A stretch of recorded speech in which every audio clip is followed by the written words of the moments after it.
Hi friends, నా పేరు భాస్కర్. మీరు చూస్తున్నారు తెలుగు ట్రేడర్ భాస్కర్. అయితే ఇక్కడ మీరు సింపుల్గా ఇన్ఫోసిస్ స్టాక్ గురించి అయితే చెప్తున్నాను చూడండి.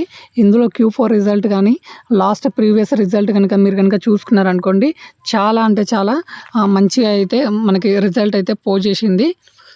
ఇక్కడ మీరు షేర్ ప్రైస్ని కనుక చూసుకున్నా కానీ చాలా మంచిగా అయితే అప్ సైడ్కి అయితే వెళ్తూ ఉంది.